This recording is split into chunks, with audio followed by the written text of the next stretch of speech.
Vamos lá, meus caros, tudo bem? Vamos falar aí da conjuração baiana, né? Conjuração baiana, o próprio nome já nos destaca algumas coisas aqui, né? É um movimento também contrário, emancipatório, contrário à coroa portuguesa.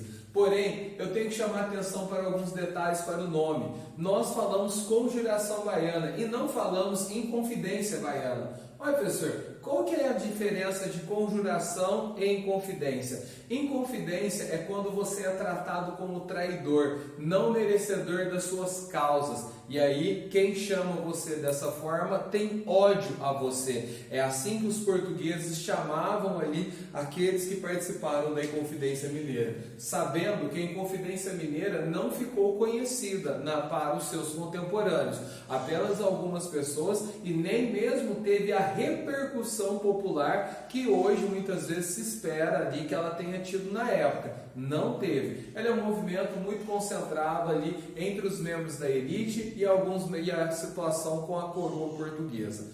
Porém, é diferente da conjuração baiana, que teve um aspecto popular muito maior ali. Então, de uma referência dada a algumas questões. Eu gostaria que vocês ficassem atentos aí à explicação, então vamos lá. A conjuração baiana também ela é conhecida como conjuração dos alfaiates, dado que alguns líderes desse movimento eram alfaiates. Quais são os motivos aí que nós temos? Primeiro, a transferência da capital brasileira, que era Salvador, para Rio de Janeiro. A população de Salvador acabou perdendo muito dinheiro com a transferência da capital, principalmente os membros ligados às atividades comerciais. Isso colocou ali a população urbana em uma dificuldade financeira, que não é pequena para esse momento. Salvador, que era uma cidade cosmopolita ali, né, que dentro das suas atividades comerciais não era formada apenas por portugueses, mas por brasileiros, por homens brasileiros, homens brancos. Inclusive ali dentro das suas atividades comerciais nós temos ali os libertos, né, sejam eles homens ou mulheres, e também nós tínhamos negros livres, né? Então o que nos chama muita atenção, inclusive as mulheres se destacavam ali através de algumas atividades comerciais que elas faziam, né? Vendiam doces pelas ruas ali de Salvador, tinha toda uma importância. Tem alguns estudos de uma historiadora chamada Mari Del Priore. Ela trabalha muito com histórias de mulheres aí durante o Brasil colônia, e ela destaca a autonomia das escravas negras ali, tanto na região de Salvador como em Minas e depois no Rio de Janeiro também, mas eu não vou comentar isso agora, deixa isso aí para depois. Então vamos lá.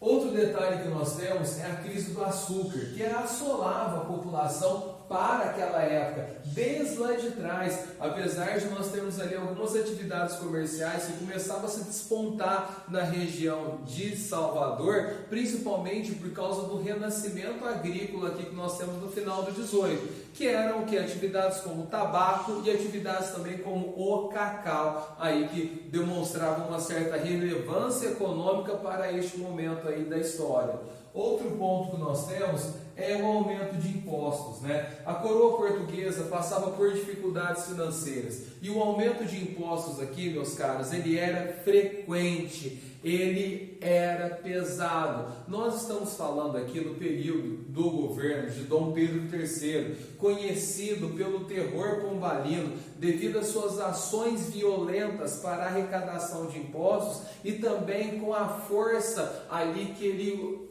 usou para combater os movimentos emancipatórios, não apenas no Brasil, mas como em outras partes também da colônia, sempre agindo com rigor e com uma violência absurda sobre as pessoas. Bom, um outro ponto que eu gostaria de mencionar são as influências. Quais são os movimentos que influenciaram aí a conjuração baiana? Primeiro deles é as ideias iluministas ali, John Locke, Montesquieu, Rousseau, Voltaire, tudo isso fazia ali um movimento de influência. E principalmente, aí você vai falar, professor, como que pessoas pobres ali, muitas vezes analfabetas, conheciam as ideias iluministas? Através de um processo conhecido como circularidade cultural. Olha, as pessoas que eram da elite, que haviam estudado fora do país, elas conversavam, elas falavam sobre essas ideias iluministas. E ali, pessoas pobres estavam ali do lado, ou muito próximas. E o que? Reproduziam os discursos. Olha, liberdade é bom, tá? Mas por quê? Não, porque é bom, entendeu? Fraternidade, igualdade. Então, essas ideias circulavam ali perante a população. E isso aqui é fundamental para a nossa análise aqui, então. Outro ponto que eu gostaria de mencionar a vocês, como influência, foi a independência dos Estados Unidos. Primeiro movimento ali de colônia que rompe com a metrópole, o outro aqui no caso a Revolução Francesa e a Revolução do Haiti de 1791, uma revolução de negros que após ali o governo francês conceder a abolição dos escravos nas suas colônias, no Haiti, que era uma colônia francesa, começa um movimento popular que vai resultar na independência do Haiti, do qual somente será reconhecida pelos países europeus ali no início do século XVIII, mas ela ocorre já no início do século XIX, mas ela ocorre no final do século XVIII. Movimento popular do qual fez com que os governadores de capitania no Brasil e a própria coroa portuguesa ficassem com muito medo, devido ao grande número de negros que haviam no Brasil. Eles temiam ali naquele momento que todo esse movimento ali do Haiti, se caso as notícias chegassem até os negros, fizesse um movimento de grande sublevação popular, onde os negros ali quisessem a sua liberdade, até mesmo a independência do território brasileiro. Então, que ultrapassasse a situação e o Brasil se tornasse ali um país independente de negros. Então, essa independente formado por negros. Então, esse temor havia ali para aqueles homens naquele momento, né? Bom, então uma das influências foi a independência do Haiti. Nós temos um movimento popular, né? E esse movimento popular liderado por alfaiates e por aqueles que chamavam-se de cavaleiros da luz. Alfaiates, pois era a profissão que esses homens tinham, eram alfaiates, alguns deles ali. No caso, nós temos 2 negros que eram alfaiates, negros ali que tinham seus negócios, né? E ali faziam seus trabalhos nas suas alfaiatarias, né? Nós estamos aqui falar que Salvador era a capital e havia tido uma situação ali que permitia a alguns negros avançarem ali. Eram negros livres ou negros libertos também. Alguns foram libertos e livres devido à situação econômica que havia na região. Bom, não vou entrar em detalhes disso, pois haverá um vídeo só para falar dessas questões referente aos negros aí. Outro ponto que eu gostaria de mencionar são os Cavaleiros da Luz. Quem são os Cavaleiros da Luz? Luz vem de iluminismo, as luzes do conhecimento, as luzes do iluminismo, né? Esses Cavaleiros da Luz eram homens da elite urbana, médicos, professores, juízes, advogados, que vão fazer parte também desse movimento aqui.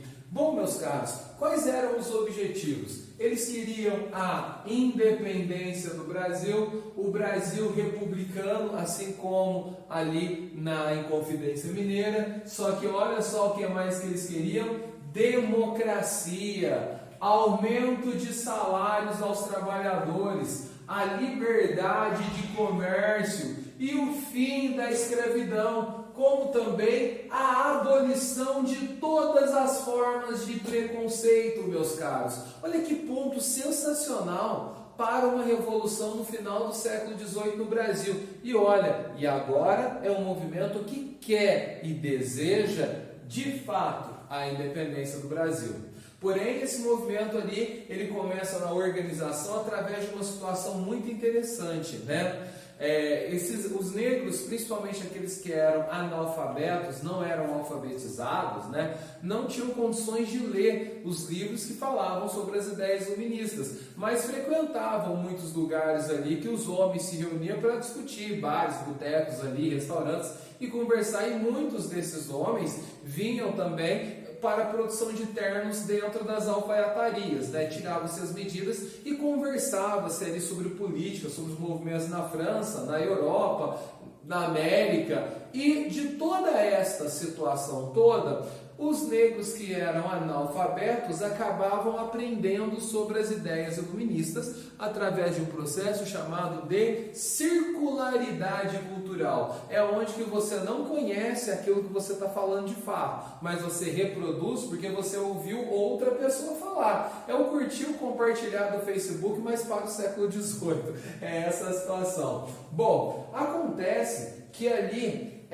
entre essas ideias, o movimento ali se organizou entre alfaiates e cavaleiros da luz, e eles tentaram motivar essas ideias iluministas na população, em que a população iria perguntar sobre aquilo. E de que forma? Eles fizeram panfletos escritos com palavras assim: liberdade, igualdade, fraternidade, democracia, libertação e tal. E nas madrugadas ali, antes das pessoas irem para as missas aos domingos, eles espalhavam pelas ruas de Salvador, no caminho que as pessoas iam até as igrejas. E aí a pessoa pegava aquele panfleto e ficava na mão: liberdade. O que é isso? Após a missa, era muito comum os homens se reunir ali nos cafés, ou ir arrumar, ou ajeitar um terno na alfaiataria, ou encomendar um novo terno. E aí o cara com o panfleto da mão, ele falava: oh, então esse povo aqui, encontramos de novo fraternidade. O que é fraternidade, né? E aí o negro muitas vezes estava na alfaiataria ou era um engraxate.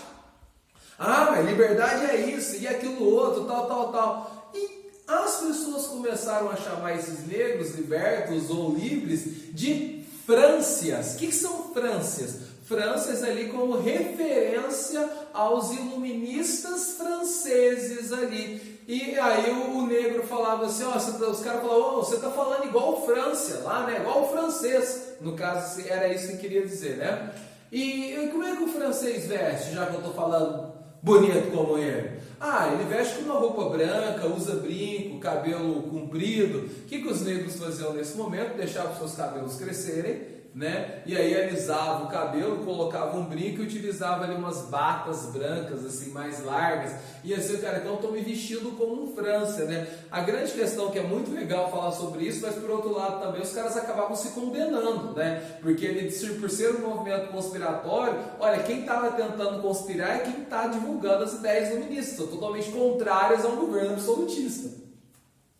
Bom, por outro lado também, eu quero chamar a atenção de vocês para outros detalhes. Num dia ali X, né, no dia 18 de agosto de 1798, eles começaram a fazer a divulgação, e antes ali de o negócio fluir de uma forma até chegar às vezes de fato para uma revolução, foram abordados ali pelas tropas portuguesas, né? Foram presos líderes tanto da elite como os alfaiates também. E um ano depois, em 1799, apenas 4 negros, que eram negros pobres, os 4 que participavam da liderança, que no caso eram 2 alfaiates e 2 soldados, somente esses foram mortos e esquartejados. Só esses foram mortos e esquartejados. Os líderes ali da elite, que eram brancos, os cavaleiros da luz, foram presos, depois libertos, e alguns foram até expulsos do Brasil. Porém, continuaram vivos. Este é um movimento popular. É o primeiro movimento que de fato pediu pela independência do Brasil, assim aprofundando os nossos estudos. Bem, galera, eu vou encerrar por aqui e até mais. Um beijo a todos.